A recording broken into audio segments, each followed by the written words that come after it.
nga yo teri mu IPOD ebibiina NUP tegenda kufuna kubanga yo teri mu IPOD. Ebibiina ebigenda okufuna sente ezo bye bibiina 6 NUP tegenda kufuna kubanga yo teri mu IPOD. Ate ebibiina okusinziira ku mateeka agaliwo ebibiina ebirina okufuna sente bye bibiina ebiri mu IPOD. Ekyo kiri mu mateeka. Ate Parliament ye yayisa etteeka eryo. Ebigambo ebyo byayogerebwa omukulu minisita w'ensonga z'amateeka mu ggwanga ono ng'amanyiddwa nga Honorable MAO yali annyonnyola ebitundu 10 ku kinne waakyo nti ekibiina ky'ebyobufuzi ki NUP oba National Unity Platform ekikulembera omukulu His Excellency Bobi Wine kyali tekisobola kukomba yadde ku nnusu ku nsimbi eziweebwa ebibiina by'obufuzi mu ggwanga olw'ensonga nti bano baali baganye okwegatta ku IPOD. IPOD kye kibiina ekitaba ebibiina by'obufuzi mu ggwanga ekigamba nti kyo kiriwo okukola enteeseganya wakati mu bibiina. In fact omukulu MAO yagattako nti engeri gye kiri nti NUP yagaana okutuula ne mwami Yoweri Kaguta Museveni president w'eggwanga lino tebasobola kufuna nsimbi ate nga bo bano bati MAO aba DP n'ebibiina ebirala betefutefu era bagamba nti bo kyekiseera okuwaya ne mwami Yoweri Kaguta Museveni.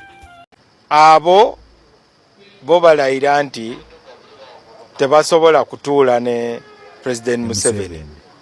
Bo bali ku kimu agende. Ffe tugamba tuwaye. Bo tebaagala kuwaya. Balina ebyokwekwasa bingi. Oluvannyuma lw'ebigambo by'omukulu Norbert MAO ebiseera ebyo oba gye bivuddeko bino byenjogerako bya mwezi gumu ebiri emabega omukulu amanyiddwa nga Waiswa Mufumbiro yavaayo n'ayambalira Norbert MAO n'amugamba nti bano bali mu kukaka NUP yegatte ku IPOD olw'ensonga ekifaananyi baali baagala ekifaananyi okuva wa President Museveni ng'ali wamu ne Bobi Wine. Bino ebigambo byayogerwa Waiswa Mufumbiro wano yali tannaba kubanga ayingira mu komera wenkoledde emboozi eno nga 9 Oktoba musajja wa Katonda akyalimida. Soko owulirize. IPOD kifaananyi kya Kyagulanyi.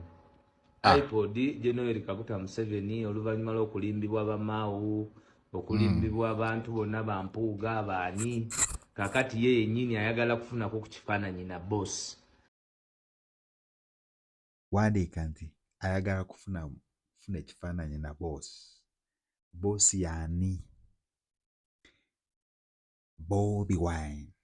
Ayagala kufunako kifaananyi na Kyagulanyi Robert Sentamu naye kino ndikukobera muna tojja kufuna kifaananyi ekyo ezira gyakikukuba tali kyamaniiwe tali baniiwe ti mukwano gwo ekifaananyi kyonna kyekiresa obuzibu naye oli yajja kununula bannayuganda pozi ng'ogenda kumusisinkana kumuwa ate ayagala kifaananyi nze nkugambye full stop tayagala kuteesa ayagala kifaananyi naye teri ajja kikuwa. Ebigambo tebyakoma ku Waiswa Mufumbiro amyuka omwogezi w'ekibiina ki the National Unity Platform NUP wabula n'omukulu Ssaabawandiisi w'ekibiina ki NUP ate nga y'omu ku bantu ababeera abasaale bwe baba bakwegatta mu IPOD y'omu ku bantu abalina okuba nti bakkiriza ne sekukkiriza yenna.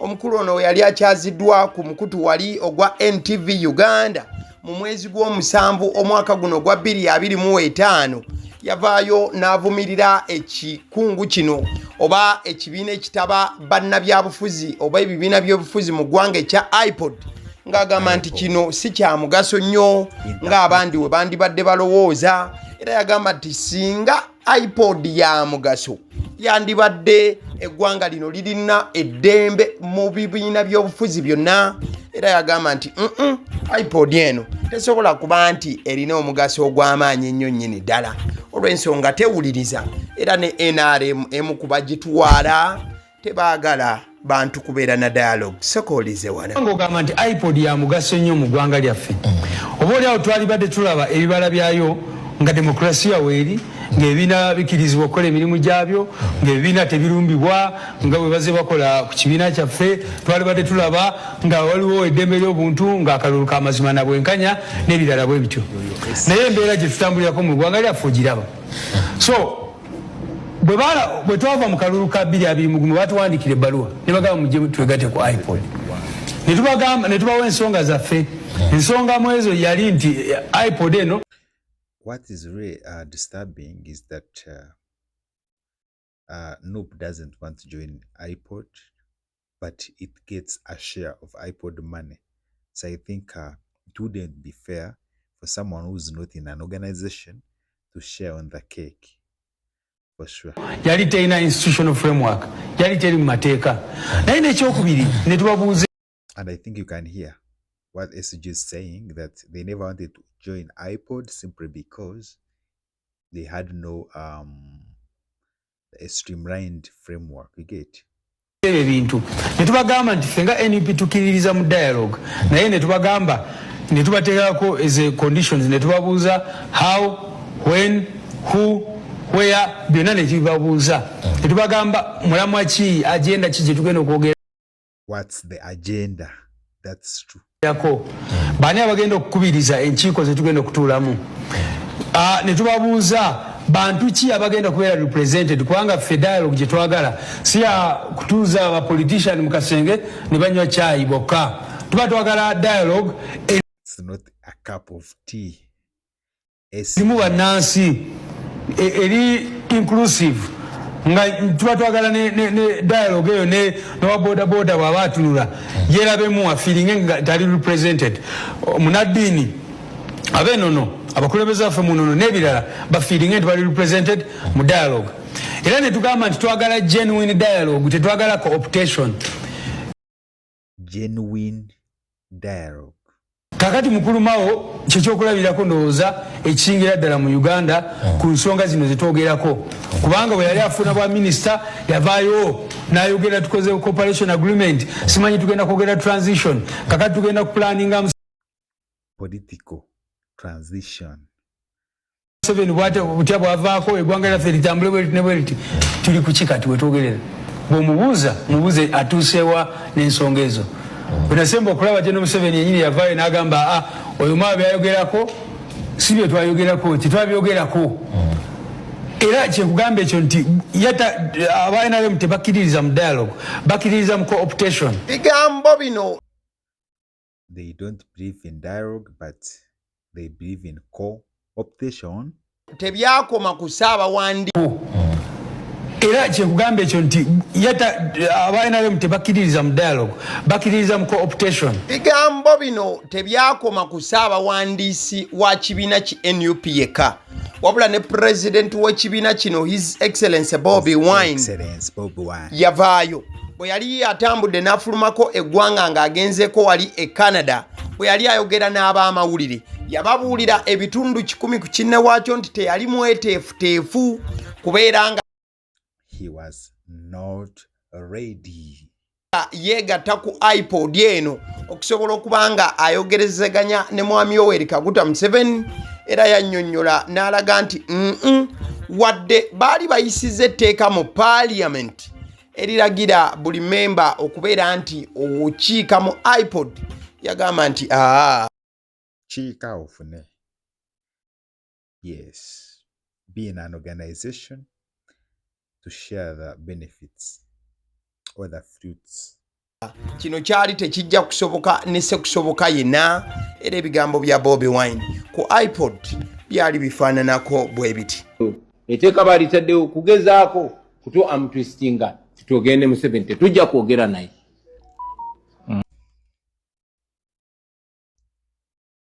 IPOD byali bifaananako bwe biti. Etteeka balitaddewo kugezaako. They have put the law. Wandika. They have put the law. Kuto amtwistinga. To twist. Twist. Tugende Museveni tetujja. Such that we talk with Museveni. Tujja kwogera naye. Wandika nti tetugenda kwogera nabo oba naye. Tetujja kwogera na Museveni ewali tteeka liriwo litufuula nti tulina okwogera ne Museveni kuba tumanyi kyatwagaza. Museveni tayogerangako na muntu ng'ayagala wabeewo enkyukakyuka oba biveemu enkwatagana ennungi. No, Museveni njogera ye oyagalayo mmeka.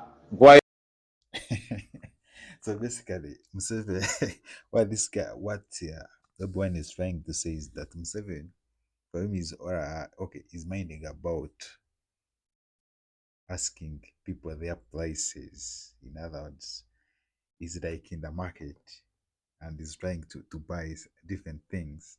How much do you need? How much do you need? MAO, web wine, how much can you take? You get? Is like a fisherman. You get what I'm saying? Atefe, we are not for sale. Not for sale. So, chitwayogera era chitwogera. We are open to dialogue. We are not open for sale. They are open to dialogue. They are not open for sale. This is not for sale. It's the property of government. Chitwayogera. Tife tuli open okwogeraganya n'omuntu yenna yenna ku nkyukakyuka naye ate Museveni tukimekize clear. Benjogera mu lwatu, benjogera ne mu kyama. Tife kyetwagala okuteesa naye kiri kimu. Ovaako otya tukuba jeke oba tetukuba jeke. Ovaako oba tovaako tukuba jeke oba tetukuba jeke. Ne mu kyama. Tife kyetwagala okuteesa naye kiri kimu. Ovaako otya tukuba jeke oba tetukuba jeke. Bannayuganda abaleke bagende maaso n'ensi yaabwe kubanga ekyo kitugwanira ng'ensi ate nga kijja kubaawo. So yenzikiriza yaffe eyo yendowooza yaffe. Tuli part of National Consultative Forum, IPOD erimu National Consultative Forum, naye era tebagenda kukozesa sente ziva mu parliament okutukyusa endowooza nedda. Tulina abasanyufu nga tukyalwana mu mbeera eyo sikinze ne bannamateeka abaffe ogenda mu kooti nga bwe tukyalwana n'embeera eyo tubasanyufu ndi bannayuganda bo baavaayo dda ne bagamba bano baba. Ebyo byali bigambo bya mukulembeze wa NUP His Excellency Bobi Wine ng'alaga nti etteeka liri lye natandise nalyo MAO ng'ayogerako ku vidiyo eno lyali lireeteddwa kunyigiriza NUP n'okubakaka okwogera ne President Museveni.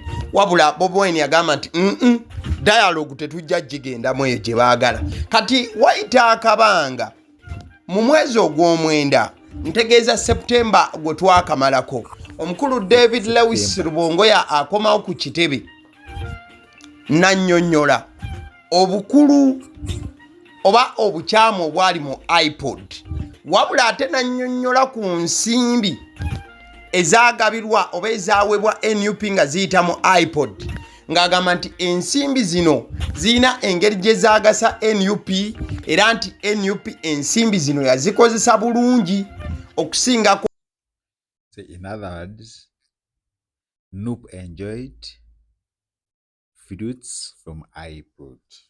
So basically they are saying iPod is good and bad. Ebibiina ebirala. In fact wano David Lewis Rubongoya wannyonnyola banna NUP bonna omutemwa gwe bafuna ku nsimbi zino n'agamba nti bafuna ebitundu 12 byokka bwe biti. Ebbanga lyonna iPod tebadde company sigenda kukiyita na kibiina ky'abawanacewa kubanga tebadde NGO. Bagenda ne bagiregisitaringa nga company mu URSB. Era ffe ne tugamba tetugenda kukola ki kwegatta ku company. Ebbanga eryo lyonna mukimanyi bulungi nnyo ensonga yaffe bwe badde yimiridde. Kaakati naye nga muteeka nga bwe kiri mu mawanga. Sorry for that. Agasuka mu 10 mu nsi ng'etteeka ligamba nti ebibiina by'obufuzi ebiri represented mu parliament government erina okuyisa ssente mu parliament zisobozese ebibiina okuddukanya emirimu gyabyo. Nga bwe mmanyi fenga NUP twavayo ne tubalaga nti sente ezo tubadde tufuna obutundu 12 ku buli 100 bwokka. NRM ngefuna obutundu 7.5 ku buli 100, abalala ne batwala ebitundu 4 ebirala. Naye fe NUP newankubadde tubadde tufuna 12% yokka, ensi yonna erabye ekisobodde okukola. Oyo ye David Lewis Rubongoya, Ssaabawandiisi w'ekibiina ki the National Unity Platform, nga nnyonnyola ensimbi eziweebwa ebibiina by'obufuzi baba wakyenkana ki naki NUP kye yali esobodde okukola mu nsimbi zino, wabula nga ate waali wazzeewo akalipo ku mulundi guno nti tebaali baakuweebwa ssente okuggyako nga beegasse butereevu ku IPOD. Ebifaananyi by'olaba ku screen eddakiika eno bye bifaananyi bya IPOD eyogerebwako. Mu Septemba w'omwaka guno gwe mwezi oguwedde ogw'omwenda ng'ennaku z'omwezi 19. I think this is I see Amriat. This is among this is MAO and other members. IPOD yatuula era ebibiina by'obufuzi ebyakiika byali 6 byokka. NUP teyagenda, era abo boolaba President Museveni ng'alambula abamu ku bakulembeze b'ebibiina bino byenjogerako. President Museveni agenda okujja mu lutuula luno nga ye chairman wa IPOD obanga yakulira ekibiina kino ekitaba ebibiina by'obufuzi mu ggwanga ekya IPOD oba giyite Interparty Organization for Dialogue IPOD. Era baafuna ekifaananyi ekyawamu nga bw'obalaba abakulembeze Norbert Mao wa DP, Jimmy Akena owa UPC wamu ne FDC Nandala Mafaabi basaalirwa owa Jema. Era olaba President Museveni yali agulawo dialogue eno oba summit eyatuula wali ekkololo. NUP teyalabikako, era NUP olukiiko luno oba olukuŋŋaana luno yalusimbire kuuli. Kati ekyo ekifaananyi kyolaba ye President Museveni ng'akwasa MAO obukulembeze bwa IPOD eno, era MAO ye chairperson kati. Wabula nzize ku vidiyo eno okutegeeza nti NUP kyaddaaki yakkiriza ng'eyita mu Ssaabawandiisi waayo David Lewis Rubongoya. NUP yakkiriza okubeera nti yeegatta ku IPOD, era waliwo ebbaluwa ewandiikiddwa ku lwa omukulembeze wa NUP nga Ssaabawandiisi Rubongoya yagiwandiika. Ebbaluwa eno eriko ennaku z'omwezi 7 Oktoba, lwe lunaku lumu emabega. Ebbaluwa eno yawandiikiddwa nga NUP eraga interest oba eraga obwagazi okwegatta ku Interparty Organization for Dialogue giyite IPOD. NUP mu bbaluwa eno eyawandiikiddwa nga 7 Oktoba balaga nti kati beeteefuteefu okwegatta ku IPOD nga bwe nze nkwanjulira okuva eri emabega wanje. Wabula NUP wejjira okusaba okwegatta ku IPOD yabadde yakateekayo okusaba kwayo mu kkooti. So let me read this for you.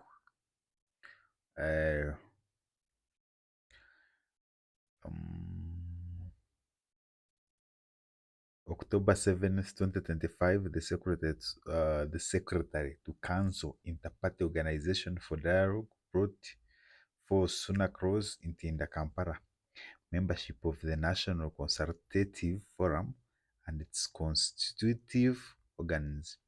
As you are aware, Parliament recently passed an amendment the Political Parties and Organization Act 2005, making it a mandatory for all political parties under the National Consultative Forum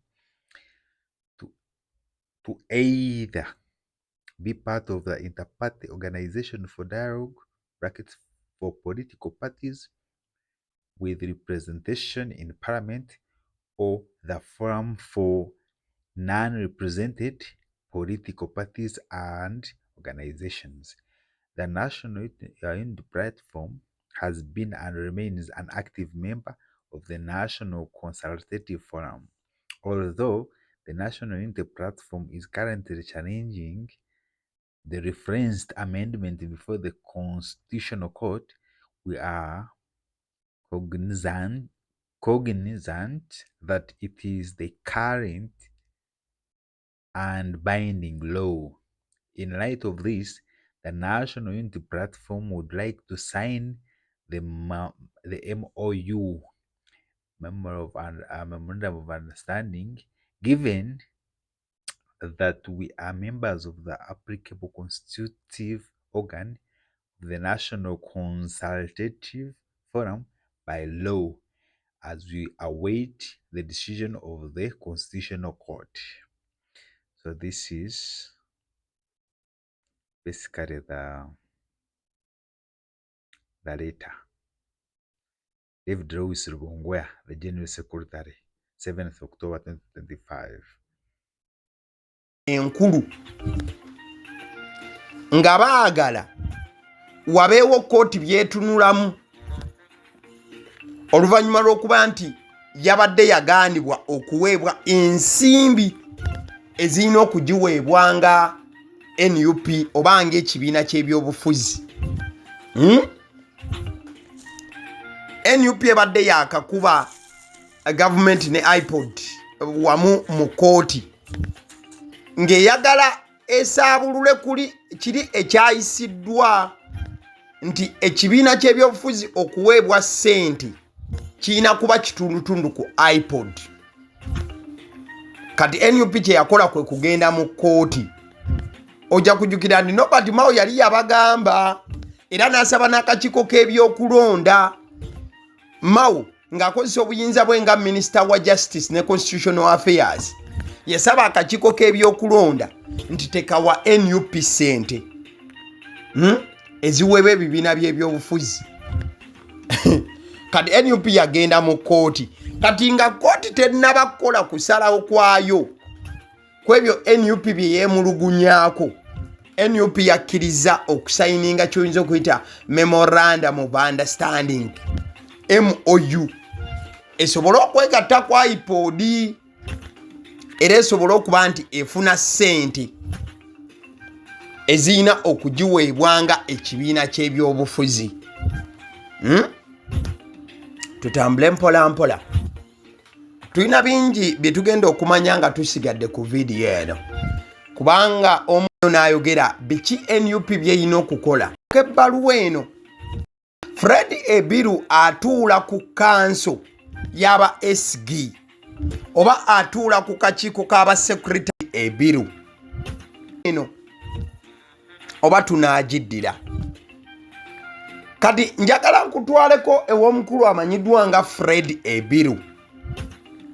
Fred Ebiru atuula ku kanso y'aba SG oba atuula ku kakiiko k'aba Secretary General. Wentegeeza akakiiko k'aba Secretary General mba ntegeeza bassaabawandiisi b'ebibiina byonna ebiri mu IPOD wangi. Kati omukulu Fred Ebiru y'omu ku batuula ku kakiiko ako era nga ne kololo yaliyo mu IPOD ng'esinkanye President Museveni wamu n'ebibiina by'obufuzi byonna. Ngenda kubanga mukuwa ayogedde ekiro ekikeesa leero ng'annyonnyola nti NUP weba yasabye okwegatta ku IPOD biki ebyenjawulo byeyina okuba nga egenda kuyitamu.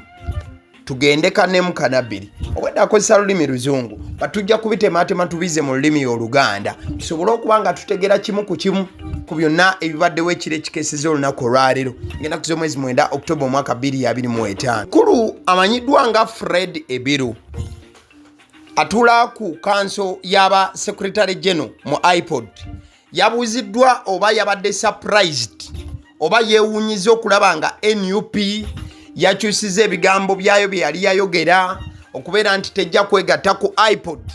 Omukulu wagamba nti NUP okubanga yeegasse ku IPOD oba yasabye okwegatta ku IPOD ye tekyamuyigudde tama yadde okubeera surprised n'akatono.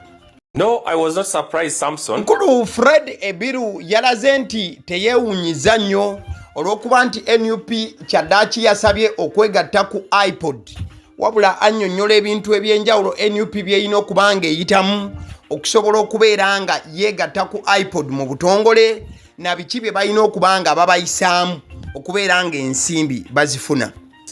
It was critical that they and important that they joined IPOD because the new law is very clear. When you are part of the dialogue process, that's when you get the necessary support that we get through Parliament. And for them who are having campaigns, they have candidates, they really need to get these resources. And as Secretaries General, we welcome their letter. But as you know, Article 5.27 talks about joining IPOD, the process of joining IPOD or admission to IPOD. That is Article 5.2.7. It talks of a political party which intends to join or expresses interest to join IPOD. It's incumbent upon the Secretaries General Council to come up with a resolution, sit and come up with a resolution, of which that resolution is forwarded to the summit by the chairperson of council. And it is important to note that they have taken a very important step to it's important that they have taken a very important step by expressing interest. So we are going to sit down and pass a resolution. Temeteme kwebyo omukulu byayogedde. Ekisookera ddala agamba nti kyabadde kya bwetaavu nnyo NUP okwegatta ku IPOD kyekisooka. Mukaddeke kamu agamba nti etteeka eppya likirambika butereevu nti ekibiina ky'ebyobufuzi tekisobola kufuna ssente oba kyagala kitya bwe kiba nga tekiri mu IPOD. Ekyokubiri n'agamba nti ssente ze tufuna ng'ebibiina by'obufuzi okuva mu Parliament zonna kati etteeka zirirambika direct nti olina kubanga oli mu IPOD. Era omukulu n'agamba nti ssente NUP ezeetaaga nabwe kityo y'ensonga lwaki yabadde yina okuwandiika ebbaluwa eno. Wabula agamba nti nga ye omu ku bali ku SG Council ebbaluwa baajaniriza. Kati bw'agenze ku process eyina okuyitibwamu agamba nti akakiiko k'abasaabawandiisi b'ebibiina ebyenjawulo ebyobufuzi konna kalina okutuula gy'oyita SG Council. Kati wano abategeeza basaabawandiisi okuva mu NRM, okuva mu DP, okuva mu FDC, okuva mu JEMA, yogera ku UPC n'ebisigadde. Kati bano bonna we banaatuula bajja kutuuka ku kyayise resolution, then balabe NUP eyingiziddwa etya mu IPOD. Katwongere okuwulirizaako wano. We intend to have a council of Secretaries General which will sit and look into the expression of interest by NUP or NUP, and we know urgently they need the resources. Obviously, this is an election year. We shall consider that, but the issue of the summit, it's upon the chairperson of the summit to see when he can call the summit. That one is not in our hands. So for us, we shall do our part. Bigambo by'owuliddemu emwandiba akakunizo akagenda okutunuulirwa ennyo NUP n'abantu okubeera nga batunuulidde NUP ku kiki ekiddako. Omukulu agambye nti SG Council bw'enaamaliriza okutuula bagenda kukozesa obwangu obw'ekitalo olw'ensonga bakimanyi nti NUP yeetaaga ssente. Engeri gye kiri nti erina mu kaseera ka byabufuzi oba kaseera ka kukuba campaign. Wabula bwe bamalirizanga bo SG Council summit erina okutuula eya IPOD ene saawa zino ekulemberwa MAO kubanga ye yaweebwa obukulembeze nga chairperson. Kati omukulu ono Fred Ebiru annyonnyodde n'agamba nti kiri eri chairperson wa summit nga ye yaweebwa obukulembeze nga chairperson. Kati omukulu ono Fred Ebiru annyonnyodde n'agamba nti kiri eri chairperson wa summit okusalawo di summit lw'enaatuula olwo NUP ebenge eyingiziddwa butereevu n'okubanga efuna omusimbi. Leka tuwulirize wano ewaddako.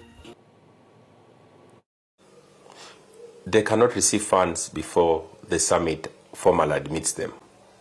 That's because both the secretaries general sit in and the principals, they sit in the summit.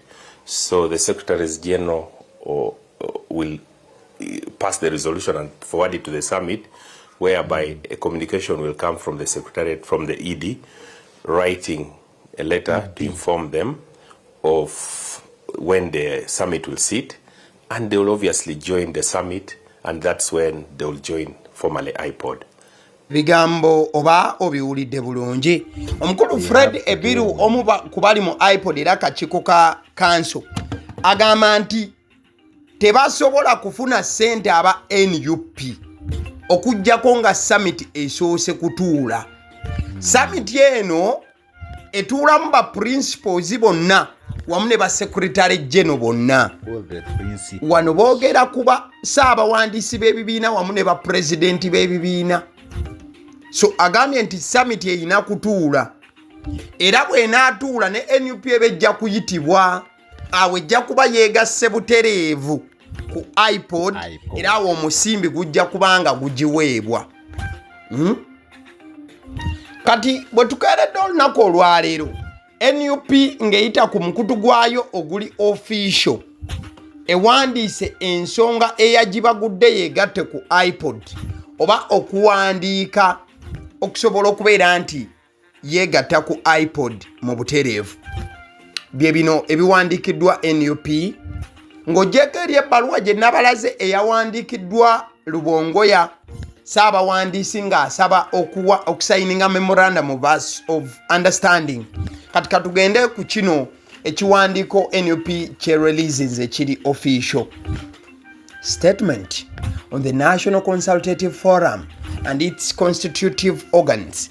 Nti wano baadde boogera oba bawandiise ekiwandiiko ekyogera ku kiyitibwa forum eya National Consultative oba National Consultative Forum tugenda gitegeera maaso awo wamu ne ekitongole ekiri mu ssemateeka oba organs ez'enjawulo. Bagamba bwe bati Parliament recently amended the Political Parties and Organizations Act to make it mandatory for all political parties to belong either to the Inter-Party Organization for Dialogue or the Forum for Non-Represented Political Parties. The two organs were made departments under the National Consultative Forum, where the National Unity Platform is an active member and deputy chairperson. Uliriza abannyonnyola bagamba nti Parliament gye buvuddeko yakoze obuwaayiro oba n'ekyusa mu tteeka ng'eraga nti ebibiina by'obufuzi byonna kyatteeka kati eggwanga lyonna kyatteeka oyagala toyagala. Ebibiina by'obufuzi byonna birina okubeera nga biri kitundu ku IPOD oba nga biri kitundu ku FNRP oba Forum for Non-Represented Political Parties. Nti Parliament yaliise etteeka kati NUP egamba nti kitegeeza nti organs zino ebbiri IPOD ne Forum for Non-Represented Political Parties byafuulibwa ekitundu wansi w'ekiyitibwa National Consultative Forum. Kati NUP egamba nti nayo eri kitundu era member ate deputy chairperson mu National Consultative Forum. Kati nennyonnyola bweti the National Unity Platform filed a petition before the Constitutional Court challenging the content and process by which the amendment was made. Kati NUP egamba nti yafirinze petition mu kooti ya constitution oba kooti etwala constitution mu ggwanga ng'ewakanya ebyo ebyayisibwa mu ekyo kyenkusomedde waggulu mu ssemateeka ennongosereza ezakolebwa mu ssemateeka w'ebibiina by'obufuzi. Kati NUP egamba yafirinze petition yaayo mu kooti eya constitution. Most importantly, no political party was consulted in amending this law. NUP egamba nti ekisinga okubeera ekikulu teri kibiina kya byabufuzi kyebuuzibwako nga bakola etteeka lino. And everyone could see that it was meant to target the National Unity Platform. Kati NUP egamba nti kino kirabika lwatu nti kino kyali kikoleddwa nga NUP gye basinze okubanga batagetinga. Already, the Electoral Commission is using this law to discriminate against and cripple the operations of the National Unity Platform. Kati NUP egamba nti already akakiiko k'ebyokulonda kali mu kukozesa etteeka lino okulemaza n'okukyankalanya enteekateeka n'enkola ez'ekibiina ki the National Unity Platform NUP. Kati bagamba bwe bati, as we await the decision of the Constitutional Court, nti nga NUP bw'erindirira okusalawo kwa kooti, the National Unity Platform has decided to sign the current Memorandum of Understanding, since it is already a member of the applicable constitutive organ by conscription of the law.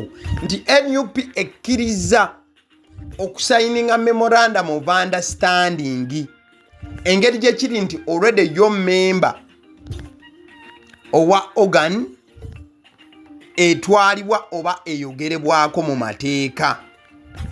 We hope and shall be demanding for a quick determination of the constitutional petition to guide us on the way forward. Nti basuubira era bagenda kusaba nnyo kooti eya constitution okubeera nga eddamu petition yaabwe esobole okuba nti ebagayidinga ku biki ebiddako. Kati wano NUP yabadde ewandiika ebbaluwa ebaakinga ebbaluwa eyawandiikiddwa Ssaabawandiisi Rubongoya nga asaba beegatte ku IPOD.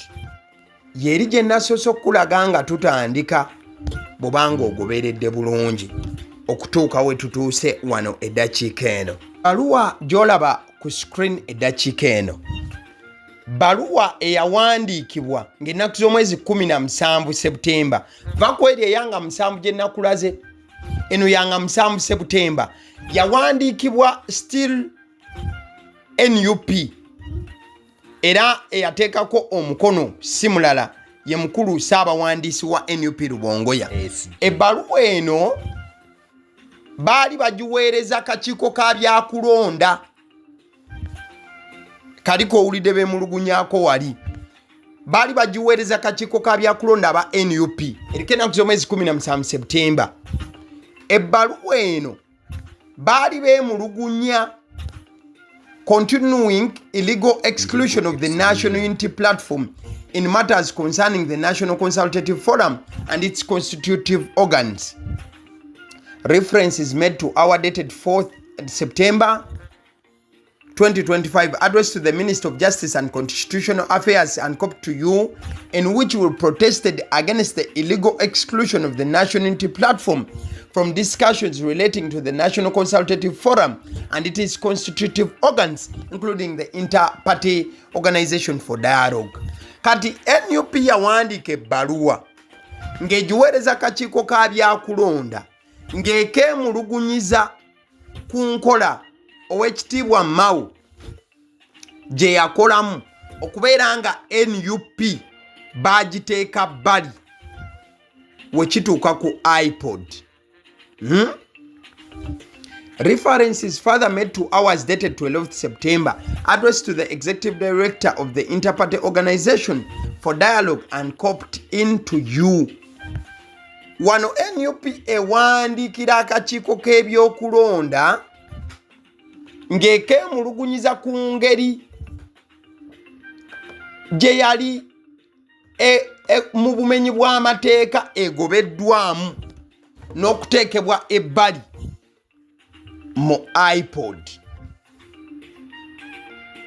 Era bw'otunula ebbaluwa eno ku peegi ey'okubiri waliwo akagamba nti yet again the National Unity Platform is being illegally excluded from this discussion. Nga beemulugunya ku IPOD n'enkola gye baali bakozeemu ebintu byayo wabula nga beemulugunyiza kakiiko ka byakulonda era ng'omukulu David Lewis Rubongoya ye yateekako omukono. Ti wetuvaawo awo njagala tuddeko omwaka gwa 2022 Bobi Wine akulira NUP yawandiika ebbaluwa ku nsonga ezaali zikwata ku IPOD. Banansi statement on the state sponsored propaganda about IPOD funding. 18 February 2022 statement on propaganda about IPOD funding. Bangi baali bavuddeyo nga bamugamba nti ye ne NUP baali balya essente za mwami Museveni. Kino yakirambulula mu bbaluwa gye yawandiika. Njagala nayo tugitunuleko katono. Ebbaluwa eno yawandiikibwa Bobi Wine in 2022 ku ssente za IPOD. Era yavaayo ng'agamba nti abantu waliwo abaali batandise kuba yagamba nti statement on state sponsored propaganda about IPOD funding. Yavaayo ng'agamba nti waliwo abantu abaali batandise propaganda nti bo balya ssente za mwami Museveni. Kati Bobi Wine kino yakirambulula mu bbaluwa gye yawandiika nga 18 February 2022.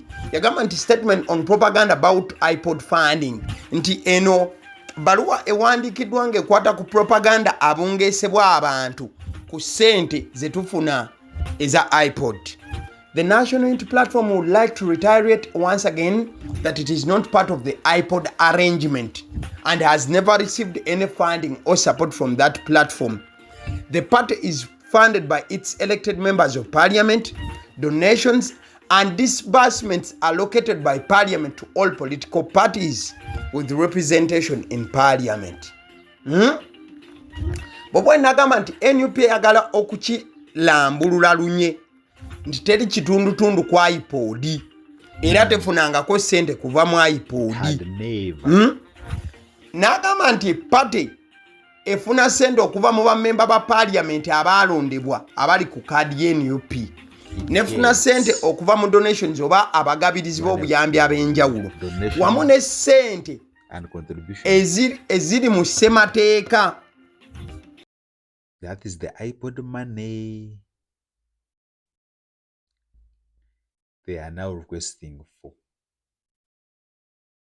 Because after that, they brought a law in parliament and they wanted to stop all these disbursements or all this the money that goes to the parties only be for all parties that are part of IPOD. Ezirambululwa mu parliament eziweebwa ebibiina by'obufuzi byonna wabula si IPOD. Kugambye ne ebbaluwa ya 2022 2022. For clarity, Section 14A of the Political Parties and Organization Act as amended provides that government shall contribute funds or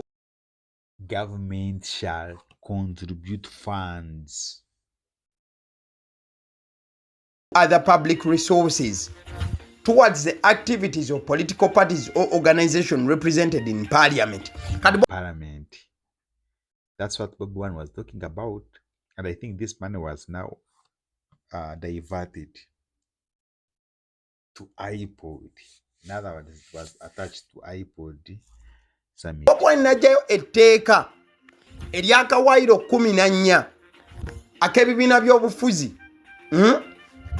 akagamba nti gavumenti erina okuwa ssente. Government shall contribute fund by'obufuzi. Yawandiikibwa Bobi Wine mu numerical strength of each political party or organization in party states that in respect of normal day-to-day activities, funding shall be based on the numerical strength of each political party or organization in parliament. So in other words, if you have very many MPs, that's the money you'll be getting. If you have few, you get little money. But Bobo Uliriza. Bobo Nagamba, these are funds allocated by Parliament, disbursed from the consolidated fund and duly accounted for. It is not Museveni's money.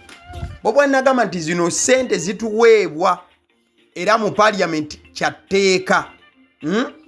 So zino sente temuziyita za mwami Museveni. Bobi Wine nga bw'awandiika. The regime and its tools have always tried to cluster this funding as the IPOD money, which they later made it mandatory that all parties will receive, provided they are in IPOD. know is false. IPOD is a loose arrangement with no basis in the laws of Uganda. Like we said recently, it has been hijacked by Museveni to enforce his despotic will. We deliberately decided to forego all the opportunities and resources it extends to its members for the sake of our principles and values we represent. Bobo inagamba nti gavumenti eno egezezza okusiga ekifaananyi sente zino n'eziyita za IPOD. Wabula kino kikyamu. Bobo inagamba nti IPOD kintu kiri awo kintuntu era nga mu mateeka ga Uganda tekiina wekisimba. Nagamba nga bwe tuzze tukyogera kino mwami Museveni yayagala kubanga akikozesa mu ngeri ye. Bino biwandiikibwa Bobi Wine mu 2022 era Bobi Wine nagamba nti baasalawo okubeera nti tebeegatta ku IPOD yadde okufuna akantu konna akava mu IPOD. Okay?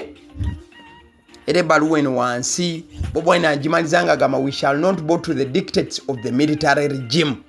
Ng'agamba nti tebajja kwegatta ku IPOD era tebajja kuvunnamira mujiji guno oba regimu eno y'abannamagye n'obwa dikiteeta. Eyo 2022 baluwa yawandiikibwa Kyagulanyi Robert Sentamu, President NUP. Awo nawo kati tuveewo toza tutuuke ku mpemba wemba y'okumaliriza vidiyo eno. Akalala k'olina okumanya kafaananyi ako k'olaba ka mwaka gwa 2022 era nga kaggyibwa mu mpapula. Bobi Wine w'amaliriza okuwandiika kiri ky'olabye MAO avaayo ne bwino oba yali MAO asooka okuteekawo bwino ku ngeri ebibiina by'obufuzi gye bifunamu ssente. NRM by 2022 yali efuna obuwumbi 17 na this is the IPOD money. NRM 17.1 billion, that is 73%. NUP 3.1 billion, 13.5%. FDC 1.7 billions. DP 485 millions. UPC 485 millions. JEMA 53 million 0.2. PPP 53 million. Hey, hope you liked this video. Hope you have understood something from this video. Please like, share, please comment. If you have anything you want to say about this video, please comment. We are working so hard to bring you a lot of content. So a lot of content is coming on your way. Hey, thanks for being around. Thanks for watching. See you in the next video.